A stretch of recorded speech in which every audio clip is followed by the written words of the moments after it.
Welcome back to the first team. Joe DeLeone, and Ryan Roberts, Ryan, NFL draft analyst for A to Z Sports. Today, we're doing another film breakdown. We broke down the film for Iowa State, and we're going to share some of the guys that stood out. Ryan, this was a little bit of a cruel joke. You have to be a real sicko.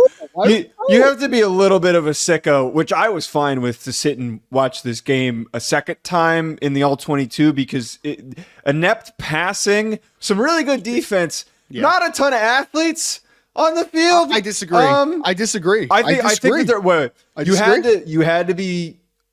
I think that I wrote down more guys than I've written for any game. I will say this much. I think you had to be really paying attention to finding those guys though, because there's a lot of Iowa State type players on both teams that weren't exactly super flashy, that could be very distracting, but there were some crazy athletes, though, definitely, that we're going to talk about. If there was two good quarterbacks in this game, which there aren't, right? Like, Cade McNamara is not good. Rocco Becht is not good. If you had two good quarterbacks, talk about overhyped, by the way. Becht has been one of the most overhyped Big 12 guys. Dude, his interception to Jay Higgins during that game was one of the worst things I have ever seen in my life. But my point here is, Joe, is that take the quarterbacks out of the conversation, which I know everyone wants to talk about quarterbacks, whatever.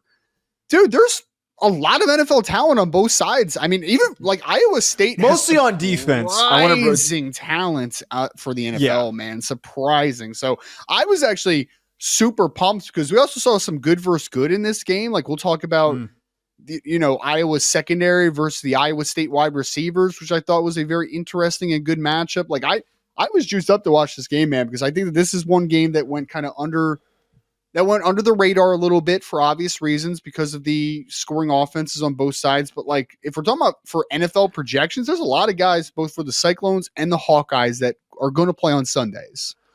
The real ball lovers watched this game. I forget what other game was. Oh, Notre Dame, Northern Illinois was during this time slot.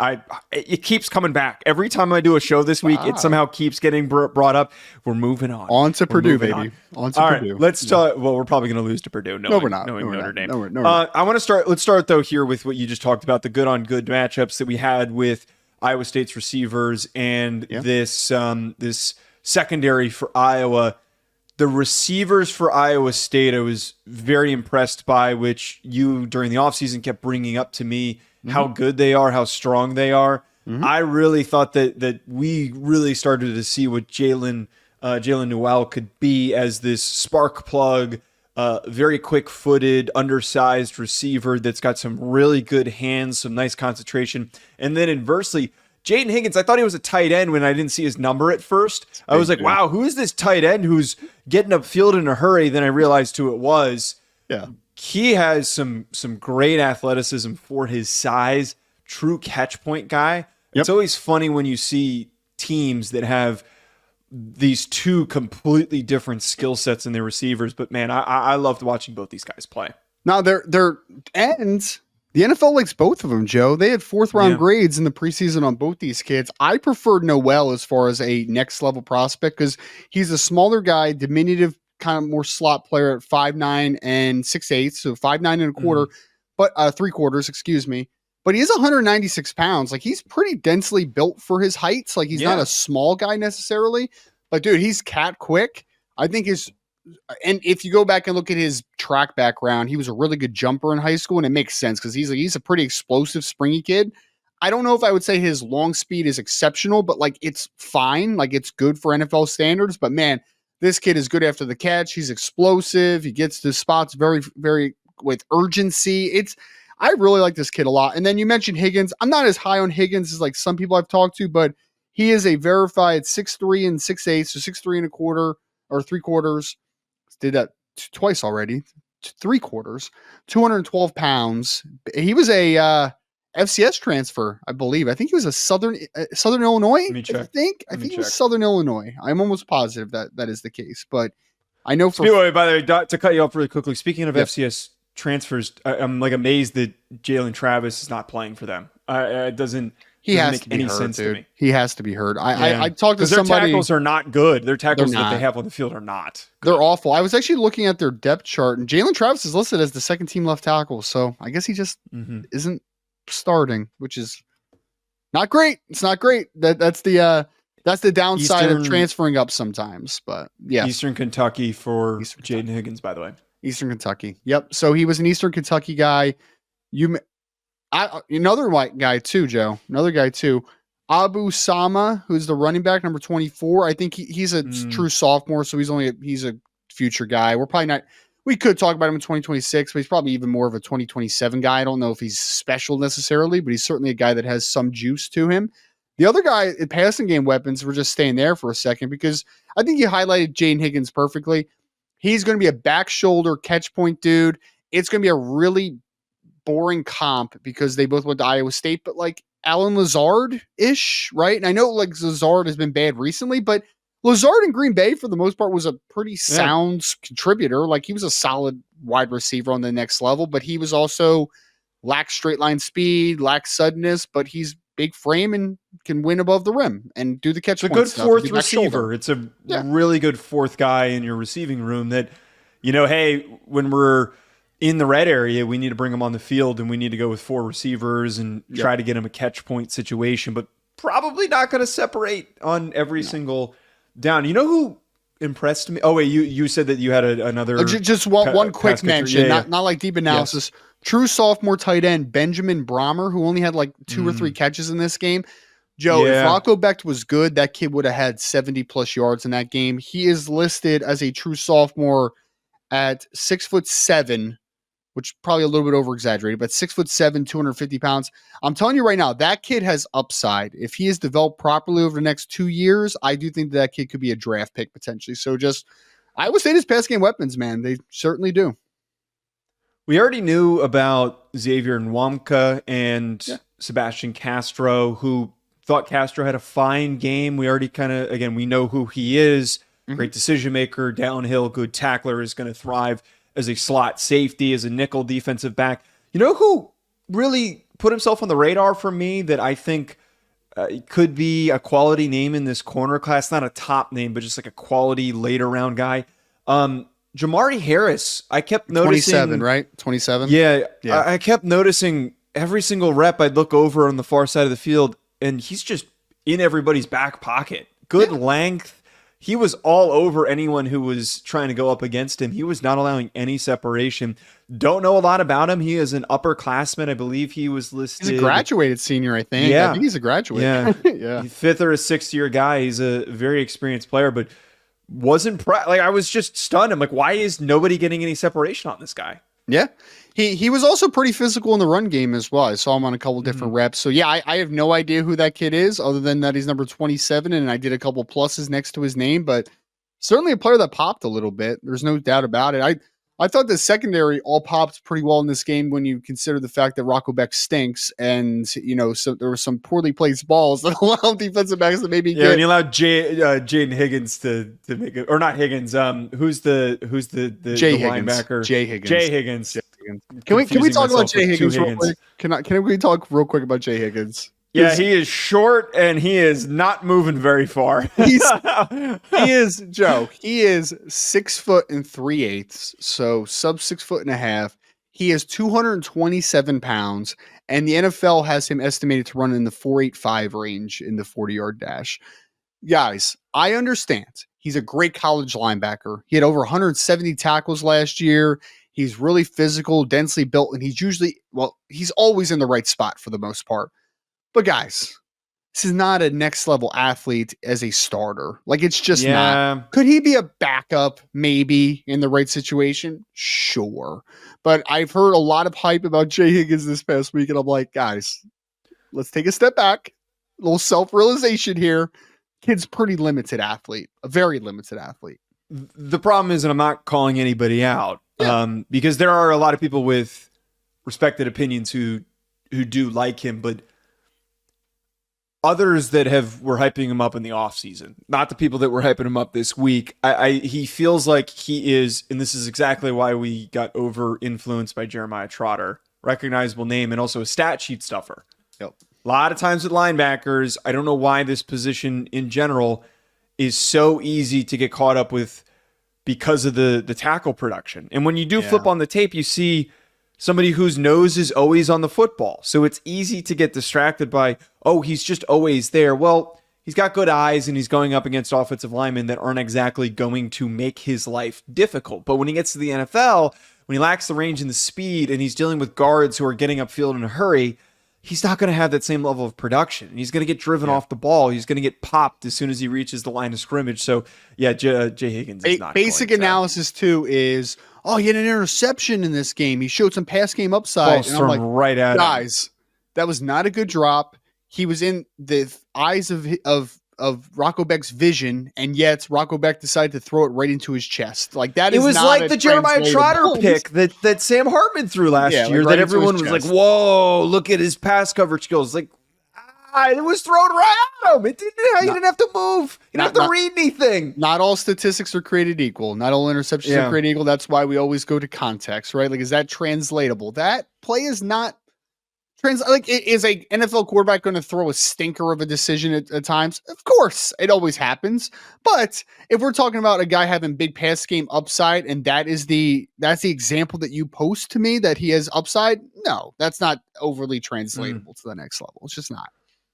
One guy that you were super juiced up on, Iowa State defensive tackle Dominic Orange, freaky. Why do you love him so much? You were pretty juiced up when you were texting me about him. True junior. So someone had told me, and someone in the league now had told me, like, hey, this kid's super raw as a true sophomore last year. Number 95 for Iowa State. Although I don't know if he wore 95 last year, but either way, defensive tackle from Iowa State. This Dominic Orange kid, he's really explosive. He's densely built, but he has no idea what he was doing. Was kind of what he was framed as a sophomore. Joe, I still think he's kind of winning just off of pure athletic traits, but like, holy smokes, dude. I don't think this is a vintage Iowa offensive line. There's one kid that I did like a little bit on this Iowa offensive line, but I don't think it's like a stellar group, but it's still not a bad group either. Like, it's still a solid Iowa offensive line. And this kid there was 5 to 7 reps in this game where he was unblockable. Like absolutely unblockable. Completely shedding and swiping guys away. And where a player like him is going to thrive is when he's in short area situations. And the thing that I also really loved about him, which is really translatable to the NFL, is the positional versatility, because he was playing head up as a nose. He was playing when they're running their 3-3 stack. He was playing far out at the defensive end spot. He's big enough to play both. They had him playing like 5-tech at times, which is just wild. Obviously inside, he is going to be a player that's going to be more of a odd front 4-4 eye. He's going to play some nose at times. He's going to be a 1. Like he's going to be more of a true interior guy. But like, I think that's a testament to the athleticism he has, the explosiveness he has. He's a pretty loose athlete for as big as he is, but straight line athlete. This kid can get going in a straight line, and he can create a crazy amount of momentum, and he's dense as all heck, dude. Like, he can create a lot of power in very tight windows. So the production is still not necessarily there for Dominic Orange, but like, if he stacks games like I saw against Iowa, he's going to be a guy that we start talking about as a potential 2025 early entry into the NFL draft. This kid has every tool in the toolbox. It's just now about harnessing it a little bit. I thought their interior defense line just in general was pretty good. Like number 58, who played nose a lot, I think it's Singleton, like J.R. Singleton. He's not like a high-end NFL kid, but like he'll get a deep look by the NFL because he's just squatty and he doesn't have much length to him, but like he plays hard. He's pretty physical. But Dominic Orange is a kid that if you told me he has an ascension to being a top 150 draft pick in April, I believe it. I would very much believe it, because this kid he's got every tool in the toolbox, especially in this type of league that wants guys that can kind of move up and down the line of scrimmage a little bit. He has that upside to him on the next level. Or if he goes back, he could end up being one of the top guys that we're talking about for 2026. I had another young cat I wanted to bring up that I was watching, and number 9 on Iowa State. I was watching. I'm like, wow, this is a big, strong-looking kid. I bet he's a senior. A freshman, and then I pulled up the freshman. I pulled up the depth chart. I'm like, this 6'3", 240-pound, rocked-up, grown-ass man is a freshman. Cael Brezina. Yeah, I don't think that he is. Look, he's not like a crazy, rangy sideline to sideline linebacker. It's pretty good in a straight line, though. It's pretty good in a straight line. Pretty good in a straight line. I thought that he had good athleticism for his frame. This is kind of a throwback Mike. Yes. I'd start Mike in the NFL eventually. Sam. Yeah. Well, that was what the thought that came to me, and I think he was listed as a Sam. He could play either, and I know the Sam linebacker position's not really as utilized in the NFL anymore. Mm-hmm. I don't know if I'm like bringing this kid to the table, but I was just impressed because not a lot of freshmen have frames like this kid, and I'm stunned that he was a 3-star. Who gave this kid a 3-star? if you hadn't brought him up, I was going to bring him up. I had number 9 written down on my list several times. He's not even listed as a starter for this team, but that's the best linebacker on this football team. Yeah, he's also just the best linebacker on that football team, in my opinion. Yeah. So, yes, true freshman. I do kind of wonder, Joe, 6'3", 240 as a true freshman. He might outgrow linebacker pretty quick. That was what I was thinking. Should he put his hand in the dirt and they have him play or as a rusher? In that 3-3 stack, he could do that. It's a little bit funky in the 3-3, but if he's that Sam linebacker, that's more of he's going to come down and play on ball a little bit when you kind of work to your even fronts. I think that he could definitely do that. I mean, I just look at him and I'm just saying, if you're 6'3", 240 already at probably 18 or 19 years old, you're probably easily going to be 260 plus soon if you wanted to be, right? So he'd be a real throwback Mike if he was 260. Oh my God. Could you imagine? Killing dudes. It'd be incredible.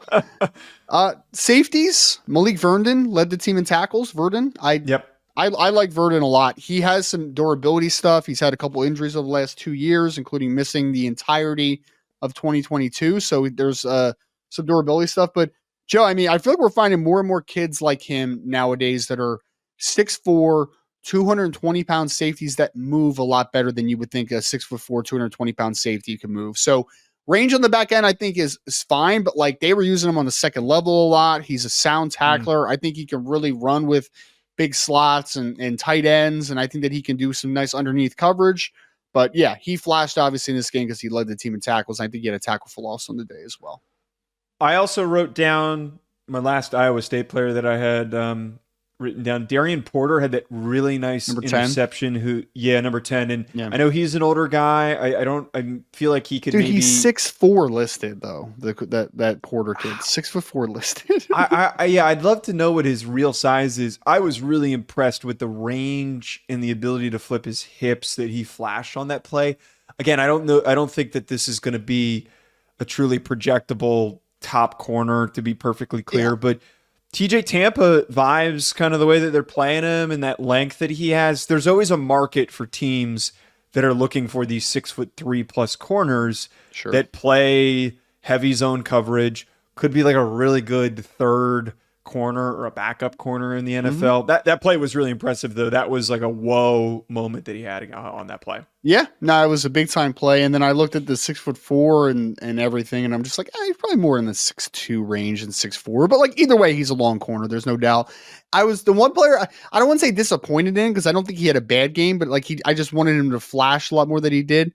I really love Jeremiah Cooper, their other safety, number 4, but it was just kind of a quiet day for Jeremiah Cooper. I feel like he wasn't tested much. I feel like he didn't make any super highlight reel plays. So just a little bit of a quiet day for one of the top safeties in the class, in my opinion. BetOnline remains your top spot for all of your live betting action and contests. NFL, college football, UFC, NHL are all in full swing. BetOnline is your number one source for wagering news, odds, trends, and predictions with both desktop and mobile access at any time. Head to BetOnline today and use promo code BELIEVE, that's BLEAV, for 50% off your first deposit. That is a 50% welcome bonus. BetOnline, where the game starts. You mentioned the Iowa offensive line. I was kind of not grappling with myself, but I was watching them, and one play I would spot a guy and be like, "Oh, that was a really good rep," and then the next play I was like, "Eh," and I couldn't really pinpoint which guy I loved the most. Do you want to hear the guy I liked most? I can tell that was what I was leaning to. I saw a lot of flashes though from the group. I think that there were some good athletes, but which one did you lean? I like the left guard, Bo Stevens. He's a redshirt junior. He's a massive dude. Yeah, he was 70, right? Yep, he's number 70. He was my favorite kid of the group. He was 6'6", 322 pounds. So like he's a densely built kid. He's mean and physical. He was the only kid that I saw have a really what I would call a couple good reps against Dominic Orange during the day. Like there was a couple reps where he'll displace the gap. I don't think he's a great athlete overall. I think it's functional, but I do think that he is incredibly powerful and he plays pretty low as well. So like pad level was good. I would just kind of frame it as this, Joe. I think the left tackle is a good college left tackle. I don't think he's a great NFL draft prospect. Really high waisted. He played super high. So I wrote him down and then I took him off because I was sick of watching him play so high. Yeah. I don't think he's a legit NFL prospect as far as like being a high draft pick. Maybe he's a late round guy, PFA, but like he'll be in the camp, but I don't think it's going to be much else. The center, Logan Jones, stinks. He is not a good player at all. The right guard, Connor Colby, I think is solid. He'll be in a camp, I think, too, as well. And then the right tackle, the Gennings Dunker kid is like interesting, number 67. Awesome, but man, he's got crazy PFF grades right now. And I feel like I've seen people like post about him a ton. I don't think he's that guy. Like day 3 player, potentially, maybe. But I really did think that Bo Stevens, the left guard, was the best player of the group. So Dunker and Stevens were the two that like I kept writing down and then taking off because it was like, do I like him? Do I not like him? I agree with what you said though. Stevens kept showing up because I just saw really good feet and some pretty good hips. You know, he had some pretty good flexibility. I'd be curious to see how does he string together this rest of the season. He could be a quality name in this. Well, that's why I was going to say that like this guard class kind of lacks some quality guys on day 3, so maybe he finds himself in the mix there. And maybe because it's his first year starting, he decides to go back because he's listed as a redshirt junior. A lot of options there for him, though. Yeah, well, I mean, I hope for the sake of the program, because Iowa's going to lose 3 starting offensive linemen after this year. They're going to lose the left tackle, the center, and the right guard. It would be great if Dunker and Stevens went back and were potentially part of the 2026 NFL draft, because I do think those are the 2 kids that have the most projection to them. Like again, like I didn't think Gennings Dunker was the guy that maybe some people were going to try to make him be, but I still think that he had some level of talent that you can. They're getting hyped on the name, man. Yeah, the name's just cool. They're like, this is a cool name. I'm going to keep bringing him up. Somebody posted a highlight of him in warmups. Have you seen this dude in warmups too? He is he's what you would think of as an Iowa offensive lineman, dude. He's a ginger. He's got like this long flowing locks. He looks like he has a gap tooth. It's just like that is an Iowa offensive He's Cody Mock. He looked a lot like Cody Mock. It was pretty hilarious how much he looked like Cody Mock. Who those are all the guys that I had written down. Who else did you have?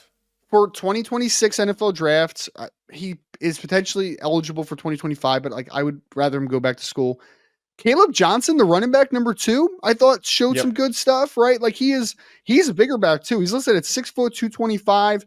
I don't think he's a burner, but like there was a couple reps where he eliminated angles pretty good. So I think he gets up to top speed really well. I think he plays with pretty good pace as a runner as well. So I don't necessarily think that there's like one box that I put him in and I'm like, he is a perfect power back. He's a perfect speed back, but like, I think he's a decent combination where I could see him being a day 3 pick and a part of a stable in the next level. So, and he's run for well over 300 yards in his first 2 games. So I think he's a guy just on the college perspective, we probably need to start talking about a little bit. So I like Caleb Johnson. Otherwise, I mean, you mentioned Castro, you mentioned Xavier Nwankpa on that side of the ball. One guy that I'm just missing it with that has some preseason hype that has a decent spring grades from the NFL is the Yaya Black, the defensive tackle, who is he disappeared so quickly for me on film. None of those defensive linemen for Iowa like really impressed me. Yeah, I was disappointed in that measure because I was expecting somebody to like really have a big game, but nobody did. Especially against a weak Iowa State offensive line that was not very exciting as well. Great point. And because Yaya Black from Blesto is the highest graded Iowa prospect for this year's class potentially. But here's why, Joe.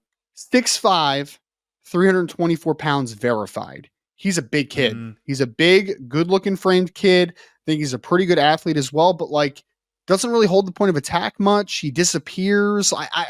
I'm just like 94. I wanted 94 to be a guy, and I just don't think he was a guy, especially in this game. Well, If that's all we have. Folks, thanks for tuning in. At Joe DeLeone, at Rise and Draft. We'll be back next week breaking down more film and letting you know who is on the rise, maybe who's stagnating, and who might be on the fall for upcoming draft cycles. Enjoy the rest of your week, folks. Subscribe, 5-star review. We'll talk to you later.